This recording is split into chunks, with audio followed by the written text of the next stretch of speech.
All right, we are live. Welcome, ladies and gentlemen, to your UFC 188 pre-fight show presented by CrossBonesMMA.com.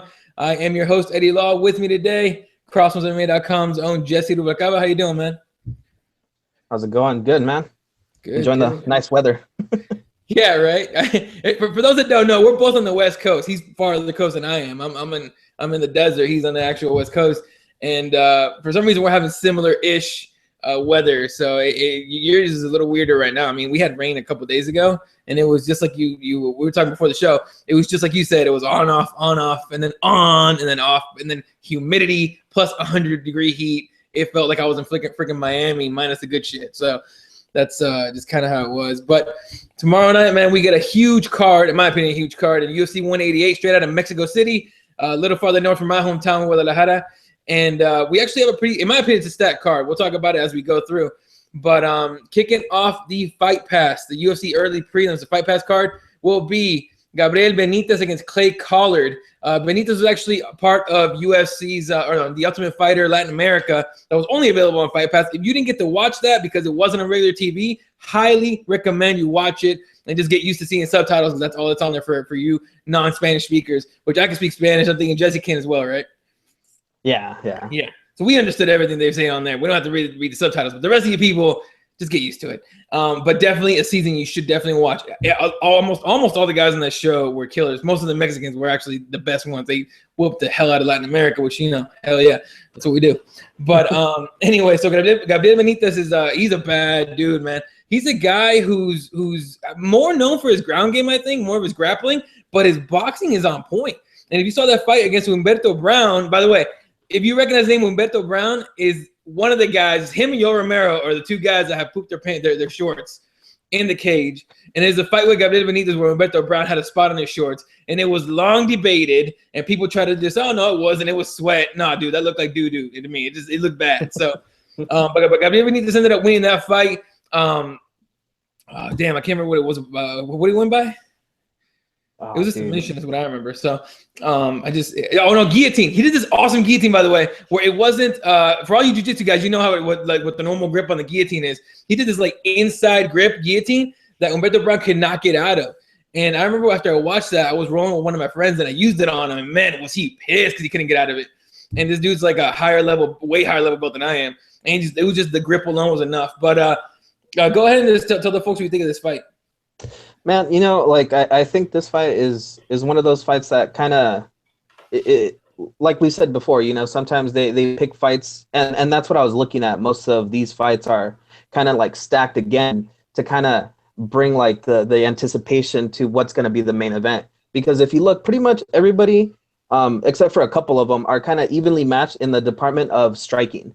And you can tell that what they really want here at the start and towards the middle of this card is a lot of people standing, trading, and maybe a little bit of jiu-jitsu in there just to keep everybody excited because, the Mexican crowd is going to be screaming and hollering, once they start throwing them fists. But as soon as they hit the ground, it might not be so good. But yeah, I mean here, looking at both of these guys, the only thing I don't like about Clay Collard is his nickname. Yeah, I don't get nickname.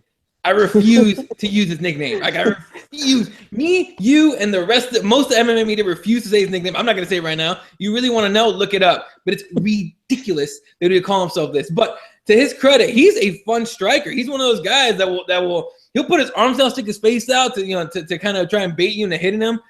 Type Nick Diaz-ish style. Not as good, but still. He is a striker, but I completely agree with you. This whole card is stacked towards striking for the most part. About the only fight that I'm worried about is the next one that we'll talk about in a minute with Pendred. But yeah, and you know exactly why. But with this fight, man, I think Gabriel Benitez is going to have the ability to strike with Clay Collard. Collard, and this is just from watching his last fight with who was he fighting? No, never mind, I forgot his name. But Collard, he's a little bit he's aggressive, but he's a little careless and a little reckless. Gabriel, for the most part, is pretty damn technical, and a lot of that comes from his work with the striking coaches over at AKA. His boxing coaches in Mexico, because as we know, Mexicans, we love some boxing, man. So the striking striking is top notch in Mexico, and so he had his coaches there. He has his coaches in AKA that also taught him some wrestling in case Collard gets crazy and tries to take him down. And he has jiu-jitsu on top of it. If I had to pick in this fight, man, obviously, and this is gonna be, oh, you're biased because you're Mexican. No, I'm maybe a little bit, but still, I'm going my boy Mowgli, my boy Gabriel Benitez. Who you got on this one? It's a little tough for me, just because if you look at it, Clay Collard here, he's the younger guy. He's still, he's got quite a bit of experience for being such a young guy. I think he's like the fourth or third youngest fighter on the roster. But I mean, with his 7 first round finishes and all that, I mean, eight KOs. I mean, he's impressive just with his hands. So I really think, looking at them like, side by side here, I'm gonna give Clay the stand up, the edge there, just because he's got that extra pop, on his punches, and he likes to flow and move a little bit. I think it's because he's trying to live up to his name, the one he gave himself. So and yeah, like you said, I think if he tries to do that too much in this fight, his last fight I think was Alex White, I believe his last fight was, and he got hit, and he tried to move around and dance a little bit too much, for my opinion, and tried to be a little too flashy with his striking. But if he just just goes with his striking, kind of like Conor McGregor is, where he kind of baits them in and just like goes for it instead of just trying to be fancy with it. If he goes off of that, I can see him winning this fight. But honestly, like you said, I mean, the Mexican crowd behind you and everything, it's going to be hard, honestly, to pick against pretty much any of the Mexican fighters here. The only one that I kind of got a little doubt about is the main eventer, but we'll get to that later. But I mean, yeah, I'm seeing Gabriel here taking this win. I think it's going to be one of those, it's going to be one of those classic fights that we're going to be later talking about. Like, man, if you didn't watch it on Fight Pass, you missed out, because that was a really, really good start to the card. No, I completely agree, man. And so yeah, I mean, and there's always the possibility that Gabriel gets some kind of submission. Like I said, he wins most of his fights with submission. So, but let's talk about the next fight. This is the fight that I'm a little worried about, but luckily it's on Fight Pass. So if people don't catch it, you don't get to hear much about it. Augusto Montaño, the nickname Dodger, which I would love to ask him why he's nicknamed Dodger. I'm assuming he's not a baseball fan, but he might be. But Montaño against Cathal Pendred. Pendred's one of those guys, man, that he's got a good record, 16-3-1, hasn't lost since 2010. But it's almost like we talk about him like he's on the way down. You know what I mean? No one likes him. It's weird. It's hard to find anyone outside of Ireland and maybe Boston that likes Pendred. Montaño, meanwhile, is he's like, I like him a lot because he's a guy that likes to throw combos, and he throws them inside. He's not good at range. I'll say that much. He never looks good at, when he's trying to strike someone at range. But when he gets inside on somebody, he throws combos, lands really good ones, man. So in this one, I mean, I'm hoping Pendred doesn't become a wet blanket and take him down and just lay and prey on him, because he can do that. Pendred is a pretty decent wrestler. He can take you down. But I don't know, man. How do you see this fight? I think, yeah, I could definitely see that happening, but I really think that Pendred has to do something exciting here. I mean, you hear him complaining about why he's on Fight Pass instead of being on the main card, or even, on the prelims or anything. And, he's really pissed off about that. And he's been really, really vocal about, his place on the card. And I mean, the only way he's going to get past Fight Pass, again, is if he really comes out and puts on a show. And he has the ability. That's the thing that drives me crazy about some of these fighters, is that some of them have the ability to kind of open up more and strike a little bit more. But then, they get to a level in the UFC, they get into the UFC and they kind of just want to take it easy, or just don't want to really expose themselves too much. And I think because Pendred has a little bit of that, where he's he feels like he's the better striker, the better everything, but he doesn't show it most of the time. He's kind of timid about that. And didn't he kind of was his last fight one of those fights where it was it could have gone either way? Didn't he lose his last fight too? No, he won it, right? He won. Yeah, against Sean Spencer, but it was that fight that it was like a lay and pray deal type of thing. Yeah, and see, that's the thing. I mean, his ability and with that camp that he's at, I mean, he's got all the tools that he needs to really be an outstanding fighter. It's just if he utilizes it in the octagon, and with his 9 KOs, I mean, you look at pretty much anybody here on the card. I mean, not a lot of people have that many KOs in that short of amount of fights. Pretty much everybody has a little bit more fights, than him, and they have a little bit more kills. But this guy, he has the ability to pop. But again, I mean, Dodger, he's the guy that everybody's really hyping up, for this fight. I mean, everybody's talking about how he's a rock star over there in Mexico, and I don't know if you saw the weigh-ins. As soon as he came out, they didn't even have to say his name. Joe Rogan didn't even have to say his name. They knew he was coming up, and boom, a big pop for him. And everyone yelling Dodger, Dodger. It was yeah. So I mean that's going to be interesting because 15-1 against a 16-3. Sometimes those numbers don't mean much, but I mean to me, it just means that one of them really has experienced a little bit more losses, so he kind of learned a little bit more from his losses. But the other guy maybe sometimes one loss isn't enough to kind of change something or kind of analyze yourself. So I'm hoping Pendred can come out and really do something exciting because that's what I'm going with here. But man, it'll be a tough fight, and like I said, I really hope that Pendred doesn't drop the ball and be an idiot and just kind of lay and pray and kind of then later complain like, oh, how come I'm still on a fight pass later on? Because it's your own fault, Yeah, I mean, and I'm right on there with you. Except for the fact that I'm picking Montano, but the thing is too is I like strikers, and I just don't see Pendred, because it's almost like, because I mean, look, he complained about Joe Rogan putting him down because his cardio was garbage, and it really was. At the end of that fight with Sean, I watched it just a little while ago. He looked gassed out. He looked tired. He got all upset because Joe Rogan was putting him down and hyping up Sean Spencer. That's just, look, you're in the moment. You can't really blame the commentator for saying what he's saying. He's in the heat of the moment. He's just describing what he's watching, and that's his opinion. That's his opinion. But it almost seems like Pendred thinks he did nothing wrong, And you're right. That fight could have gone either way, and Pendred believes that there was no other way that it was going to go, against him. So I don't think he changed anything. I don't think he's going to change anything. I think he's going to go the safe route like he always does, and I'm hoping he gets caught. I really do hope he gets caught. I can see Pendred winning via decision, just a boring decision, and then getting booed out of the building. But I'm hoping my boy Montano does something and just and puts him down. I just hope so. I don't know. So you're taking Pendred in this? Yeah, I'm taking Pendred. I mean, that's the only thing. Like you said, I mean, with Dodger, I mean, with all his fights going, straight to finishes, basically, he just doesn't mess around. He goes for the kill. I mean, but like I said, I mean, that's the thing for me. Pendred has the ability to do it. He just has to kind of learn his lesson and kind of be humbled a little bit here and be like, okay, I got to prove myself here. So. Yeah, I agree. All right, so those are your Fight Pass prelims. There's only 2 of them. I think there was 3, but I don't know. Was the Tumanov fight on FX or on Fight Pass? I think it might have been on the FX card, but I really don't remember. Okay, because I'm thinking the Trevino Johnny Case fight ended up getting bumped up to FX because Andrew Todd Hunter and whatever somebody didn't make weight because they passed out while they were cutting weight. And so medically not clear to fight. The Tumanov fight is off. Obviously, you're not going to find anybody. Although, not anybody. I guarantee you could go somewhere in Mexico and find someone that has the balls to fight Tumanov on 1 day notice, and they'll just do it just because. But they didn't, obviously the athletic commission over there might not be happy to do that. So they called that fight off. So we only get 2 Fight Pass fights. So the Fight Pass fights go down 4 p.m. Pacific time, 7 p.m. Eastern time. So just time accordingly if you're in Central or elsewhere. All right, moving on. The FX it's not gonna be Fox Sports 1. It's gonna be FX.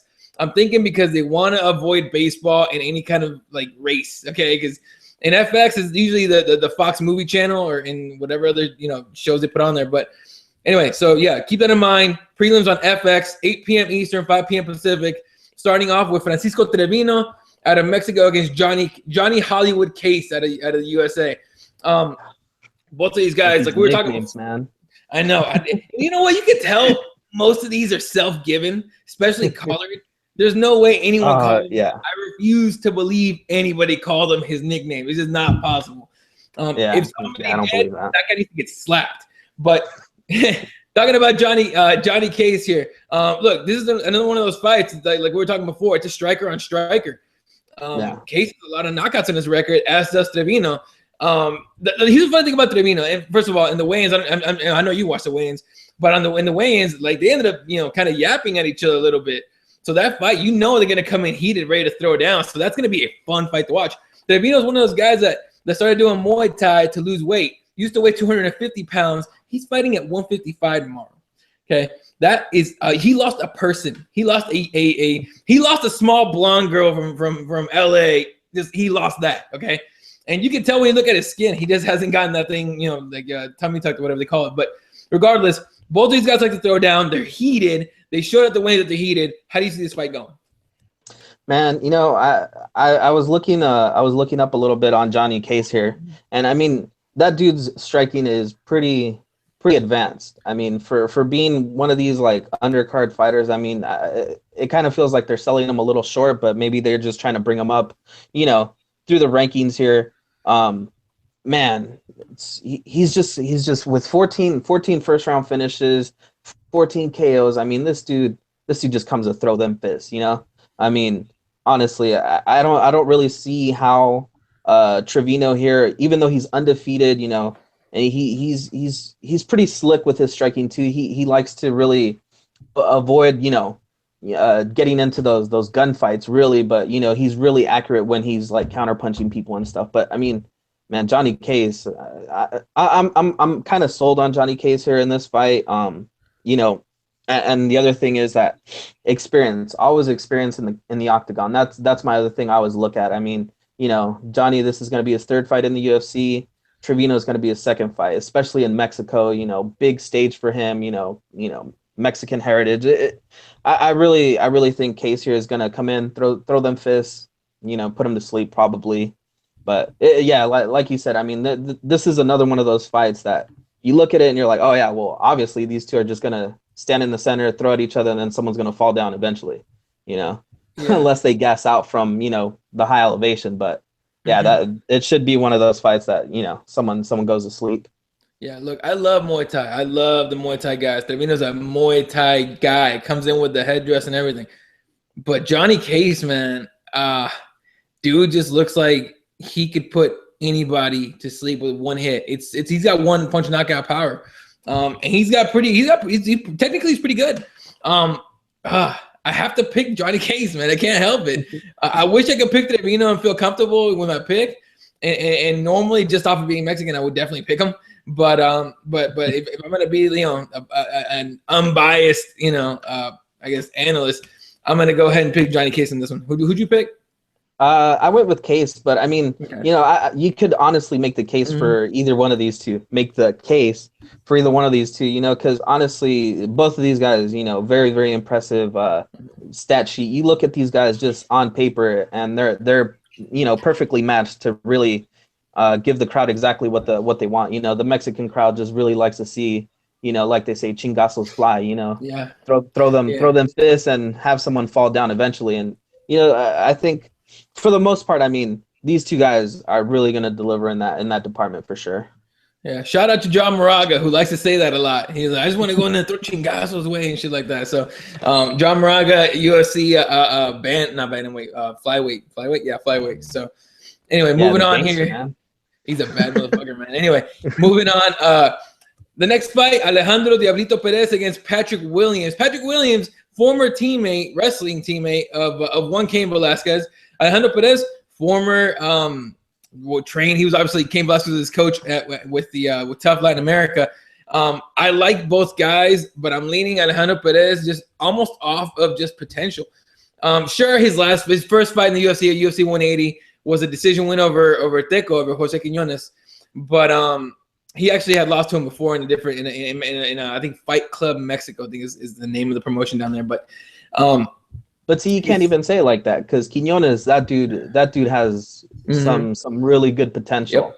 I mean, and that was a really classic fight right there. I mean, if you go back and watch that fight, that was a really good fight between two really up and comers that, you know, give them a little bit more training and seasoning. Man, those two are going to be really, really tough to beat. You know? I scored that fight for Teco, dude. I really did. I thought the decision was wrong, but that was one of those fights where I just enjoyed watching it. I didn't really care who won. But yeah, I'm picking Perez on this one. I think Patrick Williams is just a little outclassed, maybe except on the wrestling, obviously. But who do you got in this one? Yeah, I mean, you look at, like I said, I mean, you look at his last fight, Perez. You know, it was just one of those fights where you could see everything that he's been working on, and that you could tell, like what they tell him to do. You know, his corner, everything he applies it so well. Like he's so fluid in the octagon. You know, it's almost like he's so used to it already. And being his first fight, you know, in the octagon, he didn't look like he had those jitters. You know, he really threw. You know, they both came to fight and everything, and it was just one of those exciting fights where you could tell like these two guys. You know, it almost reminded me of like a Stephan Bonner, you know, Forrest Griffin fight where you could see the potential of these two fighters. Eventually, maybe down the line, they'll have another classic fight, but these two guys really have the potential to go pretty far. And yeah, like you said, I mean, you know, poor Patrick here. I mean, I don't really see him getting in there and really doing what he likes to do, which is, you know, go for a quick finish, you know, try to really put pace on somebody and come out with his hand raised. I think if he gets too aggressive, he's going to end up eating quite a bit of shots from Perez, and, you know, it's just not going to be a good night for him. So, yeah, I mean, it's really hard to pick against Perez in this fight just because of, you know, everything we've seen so far. And I'm pretty sure that with everything he does and how he works, how you can see his improvement over the season of Tough Latin America, you could see how he got just better and better and better. You know, so I really, yeah, like you said, I can't pick against that guy. Yeah, definitely. All right, moving on here to the next fight on FX. This is a weird fight, okay, because we're talking about a guy in Drew Dober who you could argue is on the rise, on his way up. He's a pretty solid prospect, except maybe his last fight against Jamie Varner, which lasted all of like a hiccup, and then he's taking on Efrain Escudero, who is kind of up and down. He wins one, he loses one, he wins one, he loses one, and then you're sitting there wondering why he's still in the UFC. This is a hard fight for me to pick, mostly because I've met Escudero before. He's a really good dude. He's probably one of the nicest guys I've met in the gym before. What do you think on this fight? Man, I mean, honestly, I think this is one of those fights where someone's getting walking papers and someone's, you know, getting another chance at another fight, because I mean, you look at what they've done so far. I mean, Dober, he was like 2 fights lost, one against Varner, and then he no contested against who was it? Leandro Silva. So it's like so you look at their record and you look at, you know, what they've done in their career. I mean, I really think the only reason Escudero is here is because he is, you know, made in Mexico. You know, so you know he's going to get that pop, and I really think that they wanted to save him and bring him in just for that fight. I mean, he's talked about it at length, that, you know, fighting in Mexico for the UFC would be his dream come true, and he's always wanted to do that. And then he got cut. Now he's back. So I mean, I really think this is like them kind of handing him a you know, one of those like, here you go, you know, for being a company man and putting on some good fights for us before. In picking a winner here, man, this is going to be one of those fights where somebody's going to have to resort to something that, you know, we're not going to like. And it's probably going to be Escudero taking it to the ground. And, you know, I mean, he's got 12 submissions under his belt. You know, Dober, you know, he's, you know, half and half on his jiu-jitsu game. So I just think Escudero is going to take this to the ground, maybe grind out a little submission, or just, you know, grind out a decision. So, I mean, yeah, like you said, this one, it looks like this is where a lot of maybe fans in the stands are going to go and, you know, refill their tecates or whatever, you know, get some more tequila and some lime.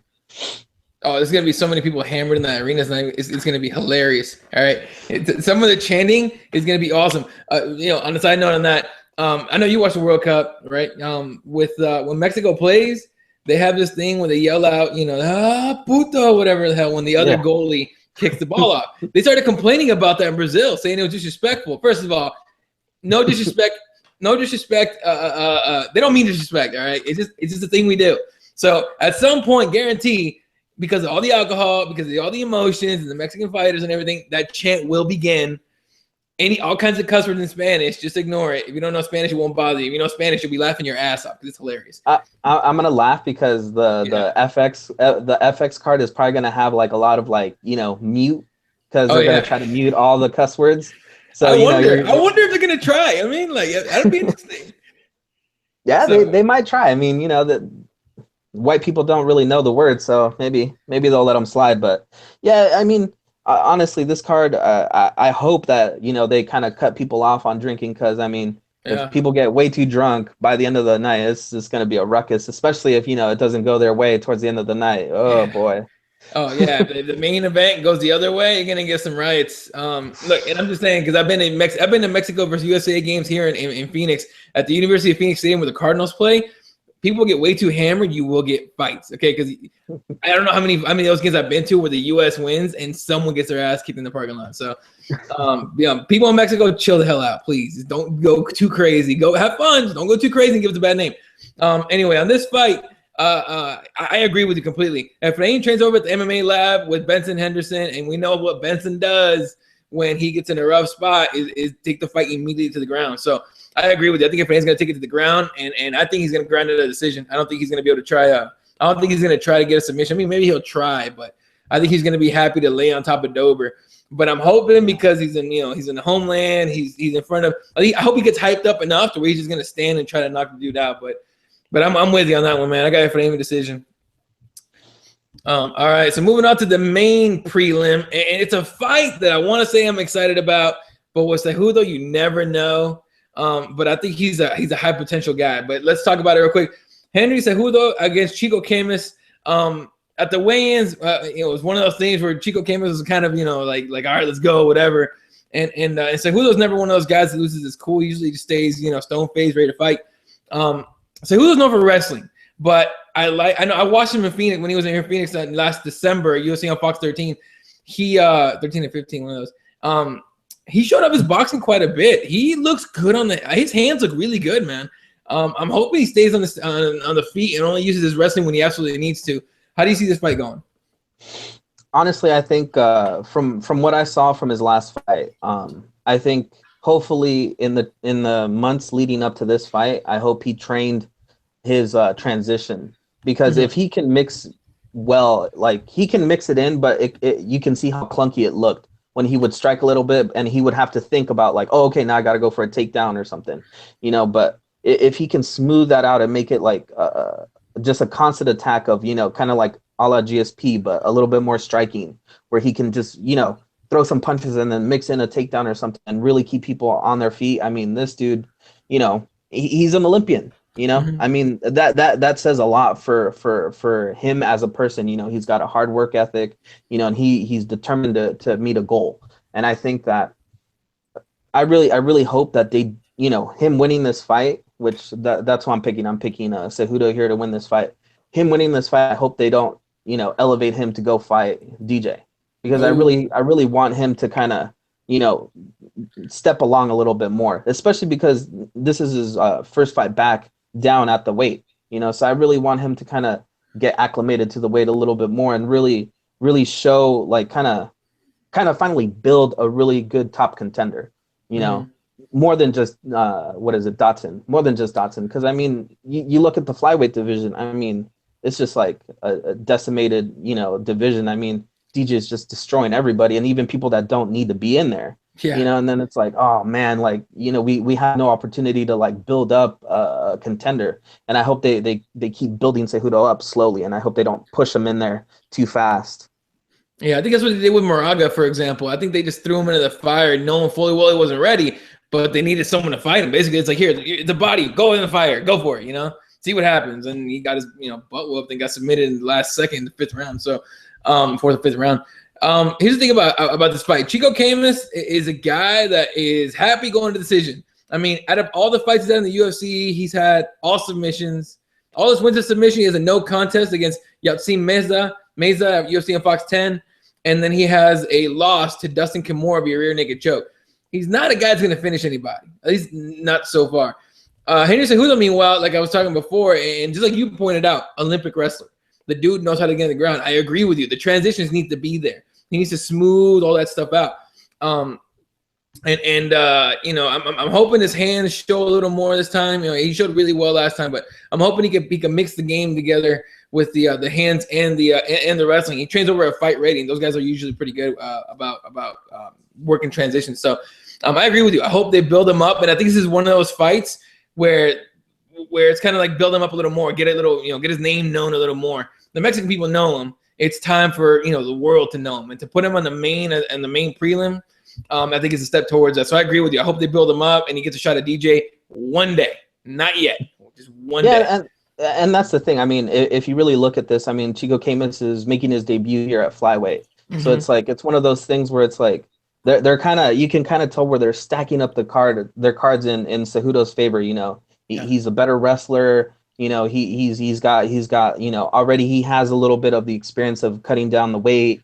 He's kind of going to have basically a hometown advantage where a lot of Mexican people are going to be cheering for Cejudo. So I mean, it's one of those things where you can tell they're trying to build him up. They're trying to build up the hype. So eventually they'll give him a title shot. But like we agree. I mean, I hope they just don't go, okay, so he won. All right, DJ, he's next for you, and it's like, oh man, dude, Yeah. it'll be way too early for him. His DJ will smack him around and he'll just destroy him basically. Yeah. So we're both taking Cejudo here. So we're hoping he builds his brand up and they give him a title shot sometime in the future, like a couple years from now. I don't know about you, man, but I held my breath when he was on the scale. I was like, please make weight. Please make weight. He came in and I was like, thank you. Thank you. He made weight. First of all, everybody made weight, which is incredible. In fact, Chico Camus needed the towel. He was like, hey, Dana, towel. We need it right now. And he ended up making weight too. So that was nice to see. Finally, people make weight. Did you notice that they had a girl holding the towel there? That was kind of weird, right? I was like, yeah, okay. I mean, she was doing her best to not look. Yeah. I mean, but I found myself watching her eyes. I'm like, she's gonna peek. There's no way she's not peeking. Oh yeah, I'm pretty sure someone online, is gonna screen capture that and put that as a meme of her looking somewhere. Oh, for sure. In fact, and we'll talk about this because the very next fight was funny because Tisha Torres was taking off her pants right in front of Joe Rogan, literally like a foot in front of Joe Rogan, and you could tell that guy was like a little uncomfortable for a second. He was like, "Oh shit, like why you gotta do it right in front of me?" Right after that, he like stepped to the side. I'm like, I gotta get away from this circle right here where they take their pants off. It's not gonna work well. But yeah. Anyway, so that's going to be your FX prelims. It's 8 p.m. Eastern, 5 p.m. Pacific. Don't miss them. They're free, and they're actually they all look pretty promising as far as a pretty good show going. All right, first fight on the pay-per-view card, 10 p.m. Eastern, 7 p.m. Pacific. The aforementioned Tisha Torres, the Tiny Tornado, taking on Angela Overkill Hill. Look, both relatively new to the professional MMA world. Hill's only 2-0. Given she's undefeated, but only 2 professional fights. Only 5 professional fights with Tisha, but more experience, in my opinion. Those fights are worth more than what Angela has. Tisha, we know, is a wrestler, and she grinds out decisions for the most part. Hill is a stand-up girl. She's a Thai girl or a kickboxer. Kickboxer, I believe. Yeah. So in my opinion, this is what I think about this fight. I think if Tisha's able to get it to the ground early, you're gonna get a decision on Tisha Torres. That's just kind of how she works. I mean, she's not really gonna finish anybody. Or she might sub her because Hill is not great on the ground. On the other hand, if Hill's able to keep her at range and strike her out, use the jab a little bit, and start landing some kicks on her, I could see Hill, grinding out decision just on the feet. But I think it's one of those fights where you're hoping for the best but preparing for the worst. What do you think on this one? Man, I'm a little split on this fight just because I saw Tisha Torres come up through what was it? Strikeforce? Was it? No. It was Invicta, right? Yeah, Invicta. And I mean, she had that promise of really being a top contender early on. I mean, you could tell like she had the potential. But I mean, I really want her. She has a background already in karate and taekwondo, and I would really like her to really utilize that a little bit more, because if she just sticks straight to wrestling, she's gonna get eaten alive here. Because Angela Hill, I think she has like a couple like 9 or 10 professional like kickboxing fights, or is it Muay Thai fights?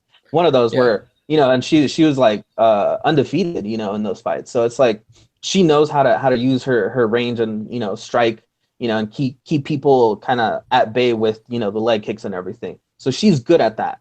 So if Tisha Torres just tries to go in there and try to wrestle her, she's gonna eat a knee or a couple leg kicks, and she's gonna get torn to pieces there. So I would really want her to kind of use her karate, because karate is more like a Machida style where it's like darting in and point style. So she mixes that in with the taekwondo. I mean, I could see her really winning this fight. But I think this fight has really the potential to be one of those where it's gonna set up the rest of the pay-per-view. I think if these two deliver like an exciting, stand-up war, which I think is what they're kind of looking for, because, most of us remember fondly Invicta, where a lot of the women really came to fight, and, there wasn't a really, you know, some of the first Invicta fights, there really wasn't that many boring fights. I mean, the women really wanted to prove something and really, you know, went for it.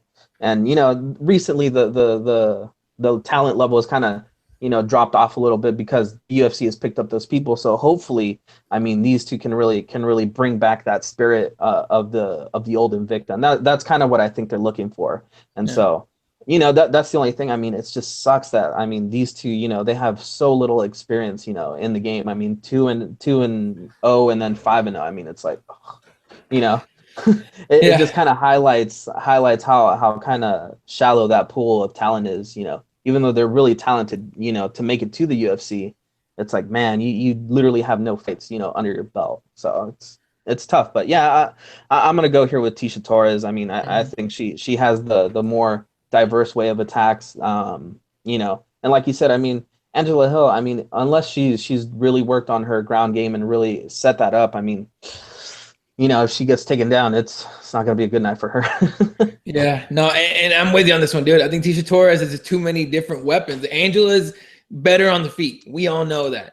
But if she's not able to take advantage of that, the way Johanna did with Carla Esparza, and look, let's be honest, Angela's not a Johanna Jędrzejczyk, so not even near it. So, but I am going to take Tisha Torres on this one as well. I think too many weapons on the ground. I think she somehow, even if she gets hurt or if she gets tagged a couple times, I think Tisha finds a way to get fight to the ground.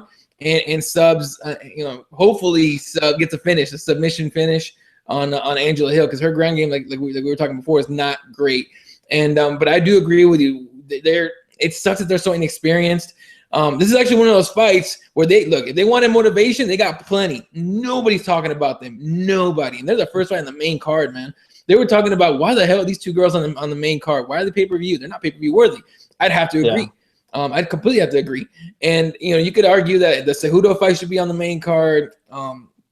You know, I might be the only one I would bump up and switch over. But for whatever reason, the UFC decided to put the girls on there. I don't blame them. You know, maybe they're like, okay, you know, go out and prove that you're worth it. See what's up. You know, give them a show. Well, I think mostly too. I mean, if you you saw the weigh-ins where as soon as the girls came out, I mean, the Mexicans came out in full force of the cat calls and the whistles.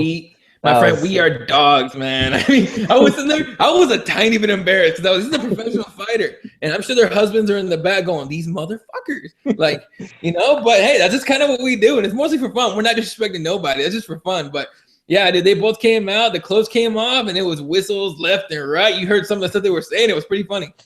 Yeah, so, I'm with you on that. Interesting. Those guys. Yeah. But real quick, and I think the other edge I'm giving to Tisha is the experience. Obviously, 5-0, but the names that she beat. First of all, okay, the names that she beat, but still, the girls that she trained with in the house. She's beaten Paige Van Zandt. She's beaten Kayana Rain, Rose Namajunas, Felice Herrig, and Angela Magana, all by decision. The Rose fight, I think it gives her the most credibility, in my opinion, because Rose is good. She's not great, but she's good everywhere. And I would expect Rose, who's 22 years old, to get a lot better soon and be right there at the top with Johanna in that division. But yeah, definitely a shallow talent pool there. And you just hope that Alexa Grasso gets over there and starts whooping on everybody sometime soon from Invicta. That's my girl. Oh my God, dude, I can't help it. She's beautiful, and I can't help that she's so damn talented. I love Alexa Grasso. So one day, not yet, I want just like we were talking about Cejudo, I want Alexa Grasso to get built up and then come in and be just a world beater. But you know, that's a ways away from now. All right.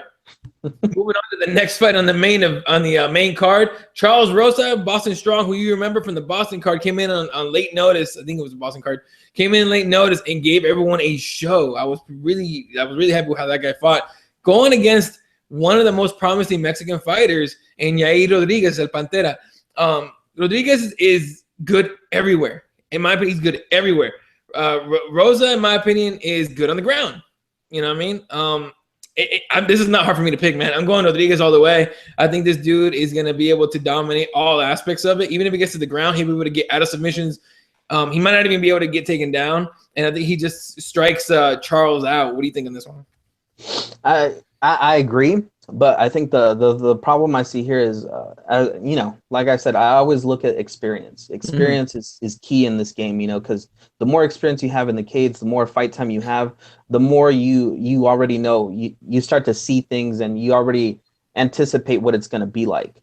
And again, I mean, it's like the Mexican crowd is going to be behind, Rodriguez, and they're going to be cheering for him, and it's going to be a lot of pressure. And that's what I was commenting to my friend earlier. A lot of the Mexican fighters, hopefully, they don't let that get to them. They don't let the pressure of being in Mexico and performing for the Mexican crowd and really going out there and taking chances.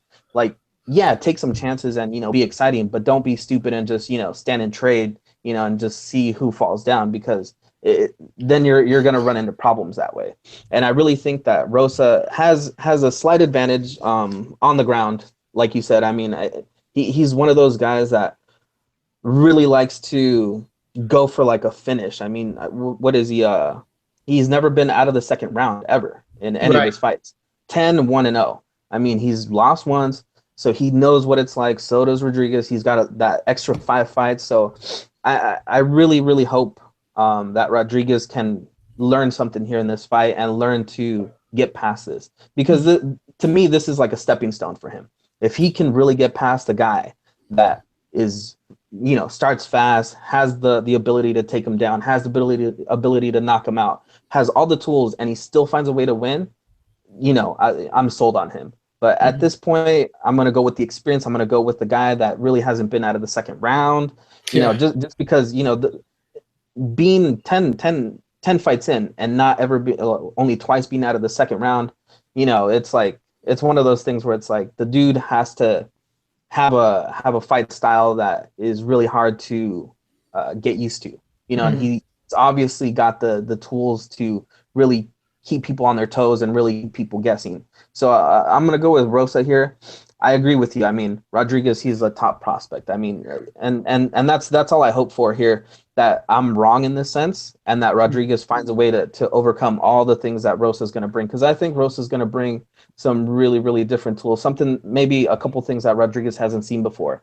And I really hope, I hope I'm wrong. I hope I'm wrong in picking Rosa, because I agree with you. I mean, Rodriguez is one of those guys that you could tell he's exciting. He likes to really mix up everything that he can do, and so I hope I'm wrong, but I'm going to go with Rosa here.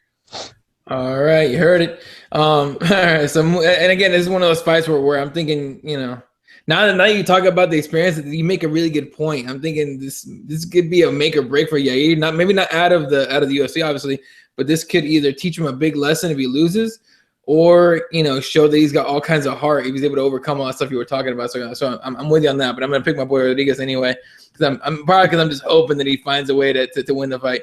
All right, moving on to an interesting fight, because it's Kelvin Gastelum's first fight at 185, and taking on a killer, Nate Marquardt. I mean, you can say whatever you want about Nate. The dude is still, he's still a name. He's still really good at 185. Sure, he's coming off a loss against Brad Tavares after beating James Tahuna, and then before that, he lost 3 in a row to Hector Lombard, Jake Ellenberger, and I think Safadine. But he has beaten Tyron Woodley and Dan Miller. So, Nate Marquardt is still a force to be reckoned with. And for Kelvin Gastelum, who fights at 170, couldn't make weight. They made him fight 185, saying he's going to go back down to welterweight after this fight to take on a giant 185. Nate Marquardt is a huge man for 185. It does not look good for Kelvin. The one thing that I would give Kelvin is I mean, his wrestling is really good, but Nate Marquardt's wrestling isn't it pretty good too? Yeah, it's actually pretty good. I mean, honestly, the only thing I think Kelvin has going for him right here is the fact that it looked like he really didn't have to cut any weight for this fight. Right. So he's coming in Frankie Edgar style, where he's fresh, he's not depleted. Hopefully he hasn't been hitting those street tacos too much. And hopefully he's coming in determined to really prove to the UFC that he's willing to take a hit, and he's willing to, really work with them and, keep his weight down. I really would have wanted to see him come underweight instead of, I think he was 186, right? Like he hit the 6. It was 185, he was pretty much dead on, but he looked like, I barely cut anything if I had to. Even if he had to cut at all, he's like, whatever. Yeah, I mean, I would have wanted to see him cut a little bit, just to be like, look, I can hit the weight and I can even make it better than the weight, just to prove, just to start setting up later on for the UFC. Like, look, last time I made underweight, I'm gonna keep it up and keep showing you guys that I'm gonna be here, making the weight. But man, I really don't see how this is too bad for Gastelum because he was in the season of Tough that he was in, he was fighting at 185, Yeah. and he did really damn good. So I mean, yeah, the only thing I see here is the experience of Nate Marquardt. You know, that's the only thing that again, always the experience. I mean, Nate Marquardt, he's pretty much legendary in this sport. I mean, that dude, you know, he's had some epic fights, and I mean, the way he took out, well, was it? Yeah, it was him that took out Tyron Woodley, right? Yep. I mean, if you look at that fight, man, if that Marquardt shows up, oh man, Gaslam's in for some trouble because the way he was mixing up his striking, couldn't be taken down, and just like destroyed Woodley on the feet. I mean, that's a really scary dude, and hopefully, you know, Marquardt's kind of been off for a little bit here, taking some time off. So hopefully he comes in refreshed and ready to do his thing. But yeah, I'm gonna pick Gastelum here. Like I said, I really think he proved himself in the Ultimate Fighter that, you know, fighting people above his weight class, what he should be at, isn't really a problem for him because he's just that damn good. So that's how I see this going. Yeah, I also picked Gastelum, and I'm picking him mostly on the heart aspect and the fact that he did look so good at 185 in the show. But you know what? Just like you put a lot of stock into experience, I put a lot of stock in the heart and the way guys step up in the face of adversity. This, I mean, no question about it, is adversity for Kelvin. He's gonna have to come in and take on a guy that's larger than him, that can wrestle just as well as he can, and just like you were saying, is a legendary guy. He's fought everybody. You know what I mean? Man. So it's a huge challenge for Kelvin. I think it's going to be a good fight, whether it's on the ground or on the feet. I think we're going to get, you know, what we could call as a classic fight. And I'm going to pick Gastelum be a decision, and I'm hoping he does it because, you know, I'm a Gastelum fan. But after this, moving back down to 170, I hope he gets a better nutritionist because it hasn't worked out very well. And we don't need to see him stick around at 185. You better call Mike Dolce. You know what? That extra. You might have to. He might have to. It sucks for, you know, it sucks to say that because he's the first one that said he was too expensive. But you know, and Mike Dolce is one of those guys that quite a few guys have complained about him, and you start wondering why. And a lot of people saying he's he helps his the way he helps fighters cut weight is for bodybuilders, not for fighters and whatever else. I haven't seen Ronda Rousey complain too much. So. And she's undefeated and she's a killer. So let's see what Kelvin does after this at 170. Because he admitted himself that he knows he can't beat Weidman, Jacare, or Rockhold. So, and I completely agree. So let's see what he does after this fight. All right, moving on to me, this might be the fight I'm looking forward to the most by the main event. This might be the fight of the night. I'm gonna say it right now, this is the fight of the night. This if Cain Velasquez was hurt or couldn't fight whatever tonight, this should be the main event.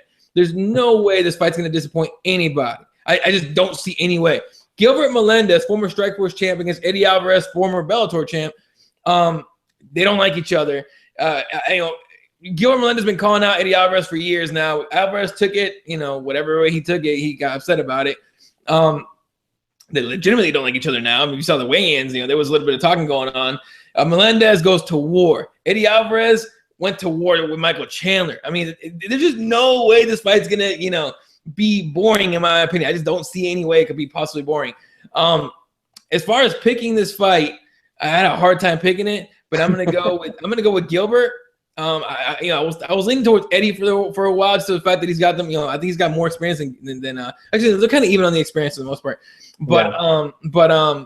I was gonna go with Eddie, but I'm gonna go with Gilbert Melendez for the fact that he's fought Strikeforce guys, he's fought UFC guys, he's fought for the UFC title. Sadly enough, he lost twice, I think. But I'm going Gilbert Melendez, man. But I'm gonna call Warren this one. I'm going Gilbert. I'm gonna go. He's gonna get a TKO second round or third round. Hopefully third round. I hope this is a long fight. So I'm gonna say third round. What do you think? Man, I mean, I think it was the UFC that posted a video on Instagram of Gilbert Melendez's fight, the last round with Diego Sanchez. Killer. Man, that reminded me of what Melendez is known for to all of us fans that have been, you know, following his career. I mean, that dude, he's a true like Santa Ana born gangster. Like he's just ready to throw down with people. And I mean, and I was there when he fought Showtime. And that first round, everything he did in that first round, really, if you think about it, everything he did in that first round is exactly what Dos Anjos did, but he ended up hurting Pettis first. You know, Dos Anjos hurt Pettis right off the bat, broke his orbital and everything. But everything that Gilbert did is exactly the same that Dos Anjos did later. He just had better effect because he had already hurt him. And I think the thing that people forget about that fight was because, you know, he got beat. But the game plan that Melendez always comes in, and the way he sticks to those game plans, and the way he likes to just, you know, really break down people, it's just he's one of the best. I mean, people say that he's the uncrowned underground champ. I really believe that. And Alvarez, I mean, it's kind of sad for me to think that, you know, he's lost everything that he could have been because of everything that happened with Bellator. You know, that, what was it, like almost 2 years of him not fighting, and then finally getting back in there and having those 2 wars. You know, those take a lot out of you. I mean, look at Dos Santos. He, you know, he hasn't been the same. I mean, and he keeps, every time he fights, he just takes massive damage. And I could never see him go against any of the top heavyweights and win. I don't think he could beat Kane, and I don't think he'll be able to beat like Verdum, you know, just because of all the damage he sustained. And I think that's the problem with Alvarez. I mean, if you look at Melendez, he's had epic wars, but he's not the one that like really comes out like completely busted up and like, you know, so beaten down. And he likes, you know, he still likes to throw, but he's not taking so much damage. And I think that's what's the key there, is that Gilbert is the smarter fighter. I think he's the more controlled fighter, and he knows when to turn it on. I mean, if you look at that, what was it, the Sanchez fight? You know, he knew exactly, he had already won the fight, and he knew that Sanchez really, you know, there was only one chance where he could really hurt him. And when they started throwing, he was measured in those throws, and he was connecting more than Sanchez was. Sanchez was just, you know, he's that crazy guy that just likes to throw them fists, but, you know, he wasn't really landing. And, you know, even though Melendez, it looked like he was just, you know, just threw caution to the wind and just started going for it, he was still really, really measured with his punches, really landed those punches and everything. And I think that's what's going to happen here. I think Melendez is going to take this fight. I really hope that Alvarez is, you know, is game for this fight, and I really think that it'll be one of those, like, I think we'll be talking about this fight more than the main event, I think, in the end. I'm with you on that, man. I think it's gonna be an awesome fight. I've been looking forward to this fight since they announced it, man. Even more than the main event. But yeah, so I got Melendez as well. I agree with you on every point you made. I mean, yeah, he's so controlled. He's just so precise on everything he does, even though he looks crazy doing it. But yeah, Melendez, I got Melendez there as well. It's always weird to see him, Jake Shields in his corner, because Jake Shields is a jiu-jitsu guy. So it's like, what are you doing, man? He's not going to go on the ground, but if he does, you know, he's ready. Yeah, and that's the thing. I mean, Jake Shields, I mean, he's really, really a smart guy too. And that's the thing. I mean, I don't think people realize how smart he is with the way he analyzes people, because he knows what he's good at. Jake Shields knows he's the better jiu-jitsu guy. He knows that he's not going to stand in there and trade with somebody, you know. He knows he's better at jiu-jitsu, and he breaks people down in, like, okay, so all I have to do is throw a couple of these punches, or, you know, kind of go, you know, push him against the fence and then take him down and then bring him into my world. And I think that's the thing about Gilbert's camp. Like, all around, everybody that's around him is those type of guys that are really, really analytic about like who they fight, how they fight them. And they're really, like I said, measured in the kind of craziness that they do, you know, like, and that's the thing. I mean, Melendez, he's an exciting fighter that takes chances, but is also measured in those chances. He's like, he doesn't always overextend himself. He's always like in control of those situations. And I think that's what makes him such a good fighter. I mean, you know, you kind of wish a lot of other fighters would kind of take a page out of that and kind of be that way, where even though they know that they can win by boring decision, they can still make it exciting. And I mean, I think that's what makes him such a fan favorite. Plus the fact that he's from Santa Ana, where my wife was born, so gotta rep Santa Ana, man. Yeah. You got to do that. Do it. All right, so that's gonna be your co-main event, and now your main event, a fight that we've been waiting for too damn long because of injuries and whatever else you want to call it.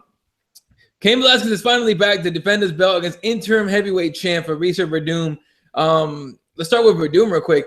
Verdum is on a five-fight win streak against all kinds of names, all right? Roy Nelson, Mike Russo, Antonio Rodrigo Nogueira, Travis Brown, who no one gave him a chance against. And we have somebody? Oh, look at who joined us. What's up? Nick Polecki, fresh shot for whatever he's doing. What's up, dude? Nothing. Just got off work. All right, you made it just in time, man. What's up? I said, where's the booze? Not here today. You ran out of beer. That was last night. Dang, missed out. Right. You made it just in time for the main event, dude. Yes. All right. So like I was saying, Verdum on a 5-fight winning streak. Travis Brown. Then Mark Hunt steps up on short notice in Mexico at UFC 180 in November last year. Ends up eating a knee and getting knocked out on the ground. Verdum looks really good. It looks very, very improved. And we know he's one of the best, if not the best, heavyweight on the ground, the grappler, right? He's taking on a guy whose striking is top-notch, whose wrestling is top-notch, who's got an endless engine in Cain Velasquez. The one thing against Cain Velasquez right now is how long he's been gone due to injury. He's been on 2 years, right? Knee injuries and whatever else he had going on. This is a much closer fight than people think, but my pick is gonna sound biased as hell, obviously. But I'm taking Cain Velasquez. I'm taking Cain Velasquez via TKO in the 4th round, okay? Because this is the way I see it, and we'll go to Jesse for his opinion in a second. But I think if Verdum's to win this fight, it's got to be in the first 2 rounds, 2.5 rounds. I think by the 3rd round, Verdum's going to be gassed out if he can't finish Cain. And I think that's when Cain takes over and starts messing him up the way he did JDS. So, I mean, yeah, obviously MMA, anything can happen. But I think if Verdum's to win, it's got to be in the first 2 rounds, and I don't see it happening. I see Cain Velasquez TKO 4th round. And I know Jesse is on the other side of this, so go for it, dude. I almost want to hear what Nick is going to say about this, just because I really, really think that people are kind of selling short Verdum. Mm-hmm. So I want to hear what Nick's got to say here. Go ahead, dude. I'm torn. I'm very torn through this whole fight. I'm really, really excited for this fight. Really excited to see Cain Velasquez back, but like Eddie said, he's been gone for 2 years. It's been a while, and that ring rust is a real thing, in my opinion. I think it is.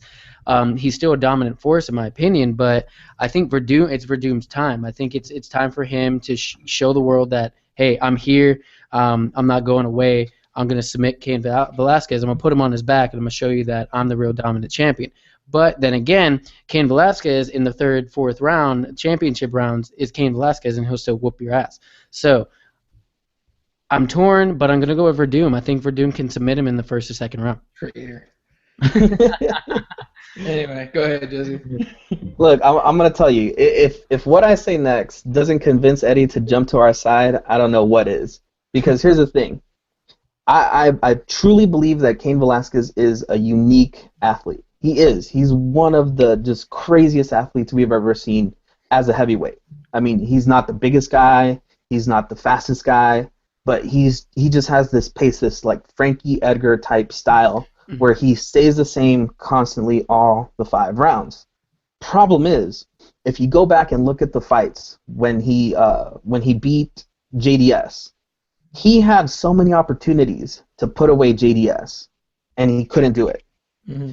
Not saying that JDS, gets put away very easily, but the beating that he put on JDS, if anybody else had been able to put a beating like that on JDS, they would have finished him.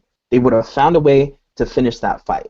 And that's the problem I have with Cain, is that when he hurts somebody, he has to go for it. He has to finish the fight. Kind of like what he did with Brock. And we all know Brock just didn't like to get hit. So once he got tagged, he was kind of like, no, I don't want none of this.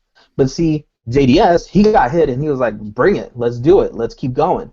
And he just had no quit in him. And the problem is that if Cain does that with Verdum, he lets Verdum stay in the fight for more than 2 rounds and doesn't finish it, he's going to give Verdum the opportunity to come in there and sneak in like a submission or something. And that's the problem I see. The other problem I see is the fact that Cain is very, very confident in his ability to be an athlete. And I get it, because he's got cardio for days and everything. But if you heard what happened, he didn't want to come out till the week of the fight, because he's so confident that his cardio is just going to be good. And as soon as he came, 2 weeks ahead? As soon as he did his first workout, he couldn't do it. Hold up, time out. You got to say something, Nick, for us to see that. Verdum's gonna win. Even Mike saying it, Eddie. You're bad. You're That's fine. You're the lone survivor. Okay. You know what? When Kane wins, I'm gonna have to hear. I want to hear apologies from everybody. Anyway, go ahead. Okay. But that's the thing. I mean, he's so confident in himself, and I get it. He's a fighter. He needs to be confident in himself, but he needs to really put in that extra time at being at elevation and doing everything that Verdum has been doing. I mean, Verdum's been there for what, like 3 months ahead of time? I mean, that's dedication. That's the dedication that it takes to be a champion, and that's the problem I see. I think. And the other thing that I really didn't like at the weigh-ins is the fact that Kane was kind of like, I'm doing this for Mexico, and I'm doing it for you guys. And, the last time I saw him doing it for the crowd was when he got knocked out by JDS in LA. He put all that pressure on himself, and, he had that injury, fine. He had an injury. Oh, yeah. Sure, but I think it's his mental game that needed a little bit of work, and I'm still kind of iffy on if his mental game is there. When he puts a lot of pressure on himself, it kind of seems like he if the things don't go his way, he crumbles. And I hope that's not what happens. But again, if you give Verdum the opportunity and you let him stick around for 5 rounds, he's gonna catch you. He finds a way to catch you. And that's the only thing that really bothers me about Kane is that he doesn't really finish those fights. He has to really finish those fights and prove to everybody that he's the dominant champion. The guy that everybody keeps saying that he's better than Fedor, better than everybody. Well, he's got to prove it. He's got to finish those fights and really dominate people. He's also got to prove that he's not going to come back rusty as hell from 2 years off. So, you're right. He has a lot to prove. He's got a lot to come after. I didn't think about the confidence issue. I never thought. I never, not never, but I usually don't put that, the confidence issue, because every fighter needs to be confident to get in the cage, man. This is, you could be scared, but you also got to be confident to get in there and throw down with somebody. But I don't know, maybe my belief is just too much with Kane, dude, but I think he's got every weapon possible. And look, and I hate to say this, but no matter who wins, it's going to be a show. And let's say if Verdum wins, I mean, everything comes up. Okay, well, now Verdum's champion. Who's next? Who are you going to give him? You're going to give him, what's his name? Out of Cleveland. No, out of Cleveland. Oh, the fireman, right? Josic. Yeah. Josic, yeah. You give him. Arlovsky's a possibility. If Fabricio wins, JDS is still up there too. Exactly. If Fabricio wins, you open up a whole lot more fights. If Kane wins, then you're kind of limited to Arlovsky, Josic, because there's no way either one of those guys beats Kane. But unless you really want to see JDS Kane 4, which nobody does. No, I don't want to see JDS die and lose another life again in the cage. I really wish JDS would either find a way to cut down or just retire, because I hate seeing him get his butt kicked like that. But again, he's a brawler. He's a fun guy to watch. So, all right, well, I got Kane. You both picking Fabricio. Real quick, Nick, who you got in the co-main event between Melendez and Alvarez? I like that fight, too. I got my Philly boy Alvarez and then Melendez from the Scrap Pack. I like them both. Alvarez, in my opinion, he seems like he wants it more. Melendez is coming in with a lot of confidence. He's just straight up, I'm gonna win. I'm just gonna beat him. It's a fight that's been in the works for years. Mm-hmm. They've been talking about fighting for years, but I think Melendez is gonna do it. I think Melendez is just that more durable fighter who wants it a little bit more, who's gonna take it. I like that fight though. It's gonna be, in my opinion, that's gonna be probably the fight of the night if the ladies aren't fighting the night. See, that's exactly what we said. We were calling this one to be a war in the fight of the night. So, all right, well, you heard it, ladies and gentlemen. Make sure you tune into this fight. I would recommend going to a bar, unless you get all your buddies to put money up, and then you can all buy it at home or whatever. But, again, to go over the times, UFC Fight Pass prelims at UFCFightPass.com, 7 p.m. Eastern, 4 p.m. Pacific. FX prelims, not Fox Sports 1. Remember, FX. It's 8 p.m. Eastern, 5 p.m. Pacific. Check your local guide for whatever channel it's supposed to be at. And the main card on pay-per-view, 10 p.m. Eastern, 7 p.m. Pacific. You can follow Nick at NickXMicro, and you can follow Jesse at SPWAT1983. Do you say it as one word? Yeah, Splat. Splat. Okay, Splat. But if you don't know how to spell Splat, SPWAT1983. Follow that dude. Follow the page over at CrossBonesMMA. And myself at ELAW31. All right, fellas, thanks for joining me. I really appreciate you guys taking time out. And for everyone watching, appreciate it. Have a good night. Enjoy the fights tomorrow, and we will see you guys later.